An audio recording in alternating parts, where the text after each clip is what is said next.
প্রিয়ারে চুপছি আল্লাহ পাক দয়া করে মায়া করে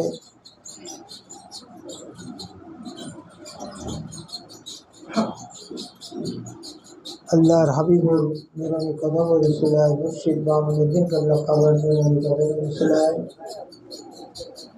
মাওলায় আলম রহমানে আলম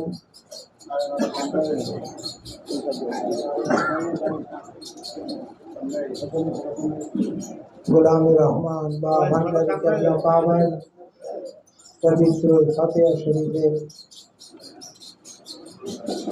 মুর্শিদ বামুদ্দিন কাবলা কাবার প্রতিষ্ঠিত খানকা শরীফে আমাদের আশার এবং বসার পবিত্র দান করেছেন। শুকরদাম সকলে বলে আলহামদুলিল্লাহ, আরো বলে বলি আলহামদুলিল্লাহ। আপনারা কি খুশি না দাদা? আল্লাহ নবীর 28তম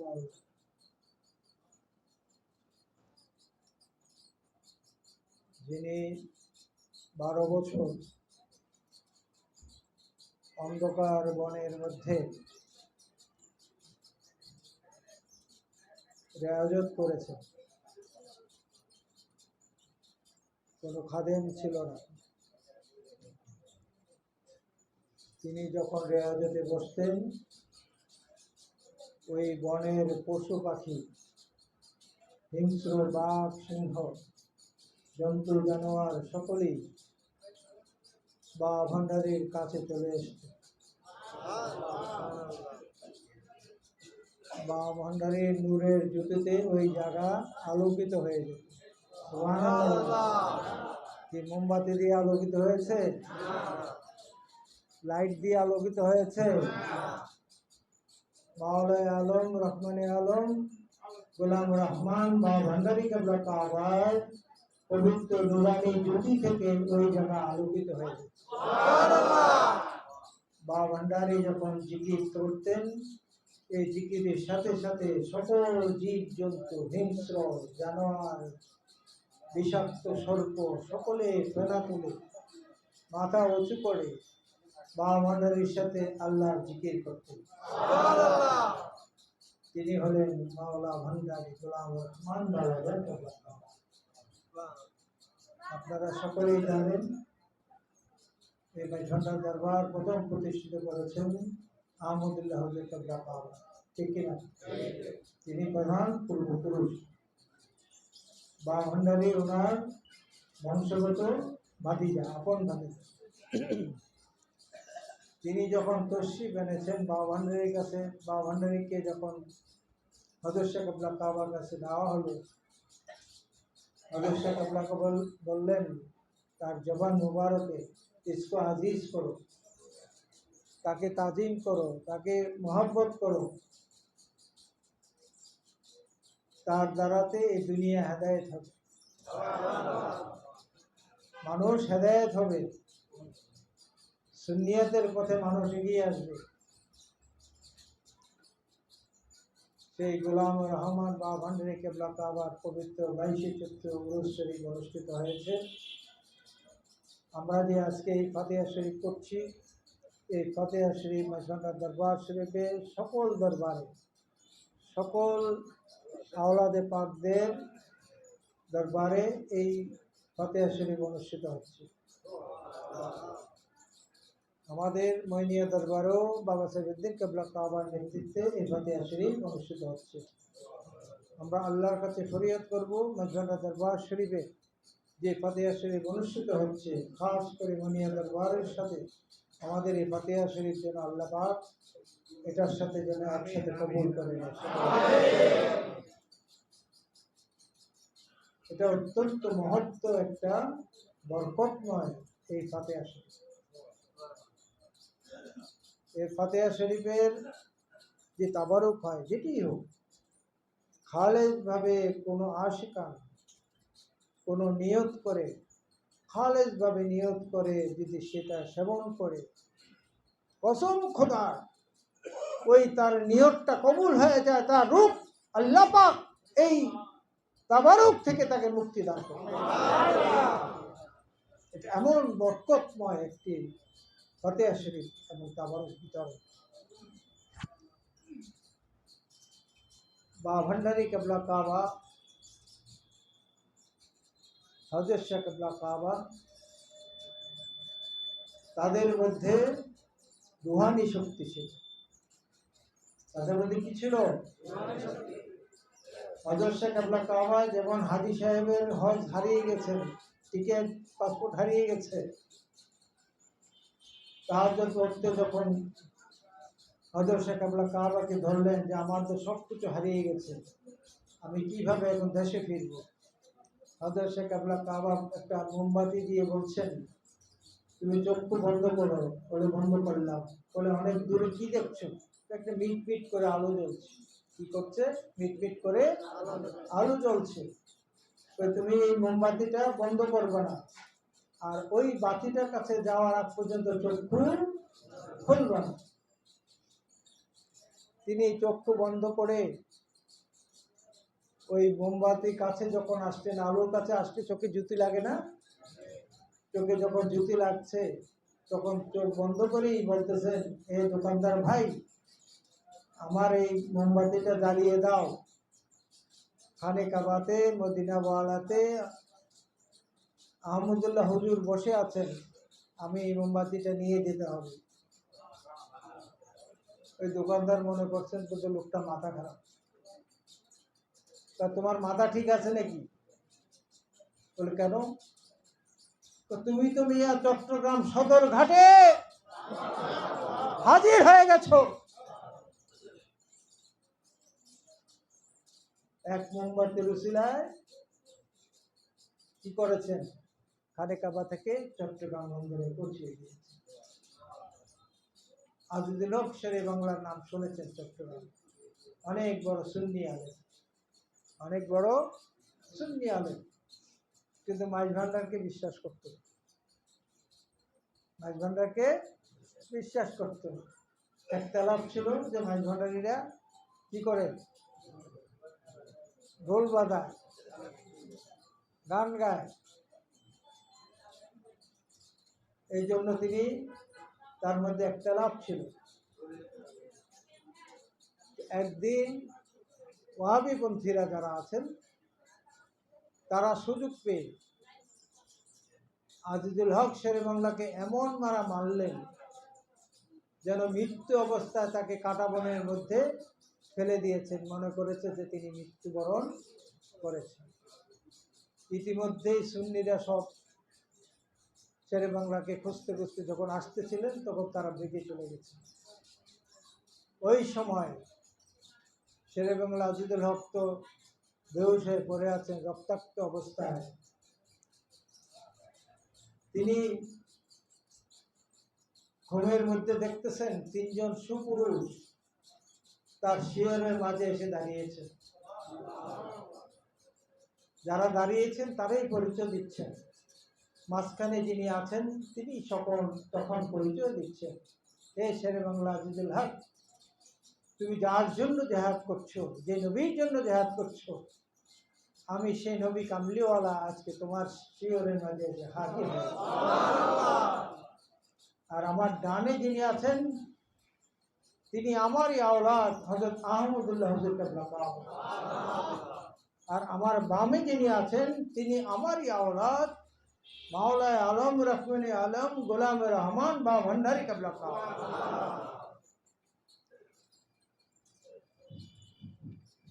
দয়াল নবীজি দয়া করে বা ভান্ডারীকে বললেন, তুমি তার শরীরটা মুছে দাও। তার শরীরটা কি করো? মুছে দাও। বা ভান্ডারী হাত বাড়িয়েলেন। এই হাত অটোমেটিক, জাদু দেখেন না, জাদু, জাদুঘর কি করে নকল জাদু দিয়ে হাত বাড়ায় দেয় না, কিন্তু আল্লাহর কুদরতিতে, নবীজির কুদরতিতে বাবা ভান্ডারীর হাত অটোমেটিক বেড়ে গেল, সমস্ত শরীর মুছিয়ে দিলেন।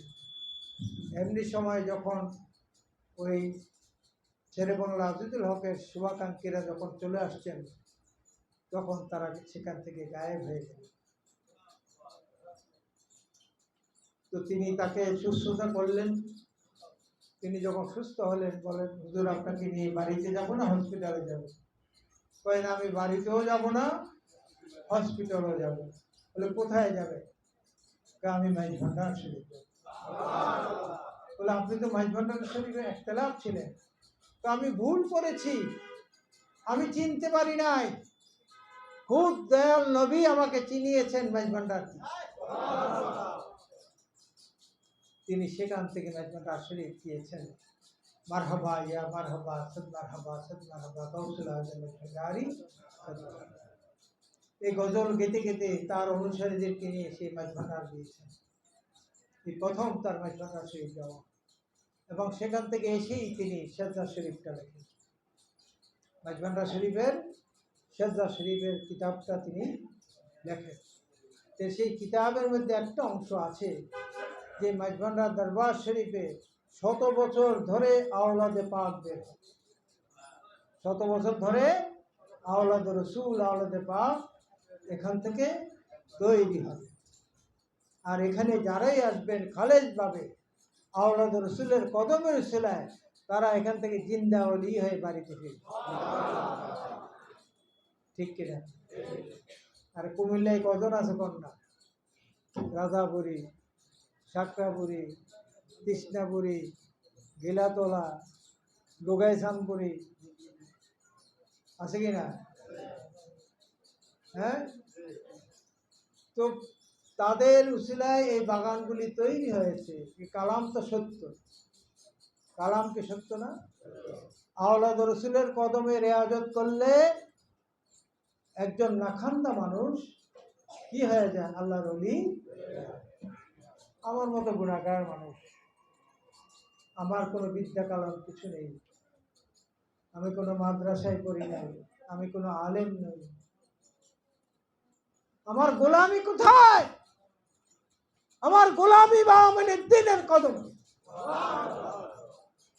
তার কদমে ছিলাম বলেই তিনি আজকে আমাকে এখানে প্রতিষ্ঠিত করেছেন। নারে তাকবীর, নারে রিসালাত, নারে গাউসিয়া, ইয়া পাক পাঞ্জাতন, আলমগীর বাবা জিন্দাবাদ। ঠিক কিনা বাবা? আমার কোনো এলেম কালাম আছে? এখানে অনেক ওলামায়ে কেরাম আছে যারা হাদিস কোরআন দিয়ে, কিতাব দিয়ে বক্তব্য দেন। আর আমার হাদিস কোরআন কিতাব আমার মুর্শিদ বামুনউদ্দিন কাছে। তিনি আমাকে যেটা জানান দিবেন, আমার মস্তিষ্কে যেটা ঢুকাবেন, সেটা আমার হৃদয় থেকে জবান দিয়ে বেরোবে। আমার নিজের কথা বলার কোনো সুযোগ নেই। আমি জীবনে কোনোদিন কোনো অনুষ্ঠানে আমি চিন্তা করে যাই নাই বা লিখিত বক্তব্য নিয়ে যাই নাই আজকে এই অনুষ্ঠান মালায় এই বক্তব্যটা পেশ করি। আমি যখন বের হই আমার মস্তিষ্কে একটাই চিন্তা থাকে, একটাই দাবি থাকে, ও মুর্শিদ বামুনউদ্দিন, আমার তোমার কদমের উসিলায় আমি যাচ্ছি, তুমি আমাকে যেটা বলাবা আমি সেটাই বলবো, যেই হক কথা যেটা বলবো সেটাই বলবো। কে খুশি হবে কে নারাজি হবে তার বিষয়, কিন্তু আমাকে সব কথা বলতেই হবে। এবং এটা আমার বাবা মুনউদ্দিনের সাথে আমার ওয়াদা। তিনি আমাকে ওয়াদা করিয়েছেন, হে আলমগীর, তুমি যেখানে যাবা আমার হক কথাগুলি তুমি জানান দিয়ে যাবে। আমি যেগুলো বলতে পারি নাই সেই কথাগুলি তুমি জানান দিয়ে যাবা। কে মানলো না মানলো সেটা তোমার দেখার বিষয়। আমি চেষ্টা করি হক কথা বলতে, আমি চেষ্টা করি সত্য কথাগুলি বলতে, আমি চেষ্টা করি বাবা মুনউদ্দিনের শান ও আজমতের কথাগুলি বলতে। ঠিক আছে? আমার মুর্শিদ ঠিক থাকলে আমার নবী ঠিক আছে, ঠিক কিনা? আমার মুর্শিদ ঠিক নাই, আমার কাছে আমার নবীও। নবী না থাকলে খোদা থাকবো না। হাসরের ময়দানে হাউজের পাশে পানি পেলেই পিলাবে, আল্লাহর নবী পিলাবে না? কে পিলাবে? আল্লাহর নবী পিলাবে। তো নবীর সাথে যদি মুর্শিদের উসিলায় কানেকশন না থাকে তো ওই পানিও তো আমি পাবো না, নবীজির রহমতও তো পাবো না। হাসরের ময়দানে যে সামিয়ানা হবে ওই সামিয়ানার নেতৃত্ব দিবে তো আমার বাবা মঈনুদ্দিনের এক সীমানা। ওই সীমার মধ্যে যদি আমাকে থাকতে হয়, বাবা মঈনুদ্দিনের কদম থেকে সরে যাওয়া যাবে। সরে গেলে হাসরের ময়দানে আমার কোন স্থান থাকবে। যার যার মুর্শিদকে চেনার চেষ্টা করবে। আপনার মুর্শিদ আপনার কাছে সবচেয়ে বড়। তিনি কি ছোট পীর না বড় পীর সেটা আপনার দেখার বিষয়। যার কাছে বায়াত হয়েছেন তিনি আপনার কাছে মহান এবং সর্বশ্রেষ্ঠ। তিনি কি হুকুম দিচ্ছেন, তিনি কি আপনাকে বয়ান দিচ্ছেন সেটা মনোযোগ সহকারে শুনেন, সেটা আমল করার চেষ্টা করেন, তাহলে আপনি রহমত। আমরা তো রহমতের মধ্যে আছি। গাউসে মাঝ ভান্ডার রহমতের মধ্যে আছে। আওলাদ রাসূলের দরবারের রহমতের মধ্যে আছে। আমার মতো রাখান্দা আলমগীর এবছর একটা নতুন বিষয় দেখলাম, বাবা ভান্ডারের গোসল শরীফ। সকল আওলাদে পাক শুক্রবার, শনিবার না শুক্রবার, সকল আওলাদে পাকে সকলে মিলে বাবা ভান্ডারী গোসল শরীফ করিয়েছেন, গিলাফ শরীফ করিয়েছেন। আমার মতো নাখান্দা গুনাহগার ওই সময় বাবা ভান্ডারীর রওজার সাথে দরজার মধ্যে উপস্থিত ছিল। এটা আমার খুশনসিব। আওলাদে পাক ছাড়া আর মূল খাদেম ছাড়া আর কেউ ছিল না। আমি আলমগীর শিখাইছি, আমাকে দয়া করে দান করেছেন। তিনি যদি দয়া করে দান না করতেন তাহলে বাবা ভান্ডারের কদম শরীফের কাছে থাকার আমার সক্ষমতা হতো না। তিনি দয়া করেছেন, কবুল করেছেন, আমাকে দান করেছেন, আমাকে দয়ার দান, জ্ঞানের দান, পাওয়ারের দান। যে পাওয়ারের মধ্যে আছে আমার আল্লাহ, রসুল এবং মুর্শিদ। ঠিক না? আমরা সেইভাবে আমাদের মুর্শিদের ভাই বন্ধু হয়ে চলার চেষ্টা করি। ঠিক না? নামাজ ছেড়ে দেব? আপনার মুর্শিদ আমার মুর্শিদ নামাজ পড়ে কিনা? যারা 27 মাস গিয়েছেন বাবা সাইফুদ্দিন ইমামতি করে বড় মাঠে নামাজ পড়াইছে কিনা? নামাজ পড়ছেন নি ওনার পিছনে? না বলছেন বলে নামাজ পড়া লাগবে না? আপনি নামাজ পড়লেন না, বদনামটা কার হলো? আওলাদ রাসূল। জবাবটা আপনাকে দিতে হবে। গুনাহ বেশি হবে আপনার কারণে। আওলাদ রাসূল বদনাম কেন হবে? আওলাদ রাসূল বলেছেন শুধু 5 ওয়াক্ত নামাজ পড়েই তুমি ক্ষান্ত হয়ে না। তাহাজ্জুদ নামাজ আছে, আরো অনেক নফল নামাজ আছে। ইবাদত করো, বন্দেগী করো, যে বন্দেগীর মাধ্যমে তুমি আমি মুর্শিদকে পাবো। আরে প্রতিটি সেজদার মধ্যে তো আমি আমার মুর্শিদকে পাই। মুর্শিদ ছাড়া সেজদা দিলে আল্লাহর কাছে কবুল হবে না। খোদাই কইছে খোদারে দেইখা সেজদা দাও। খোদা কো, খোদার সুরত কি? খোদার সুরত কি? খোদাই কয় আমি হাজির নাজির, আমাকে হাজির নাজির জানো, আমাকে দেখে সেজদা দাও। আমি আলমগীর তো কোনো কিছুই দেখি না, দেখি বাবা মঈনুদ্দিন।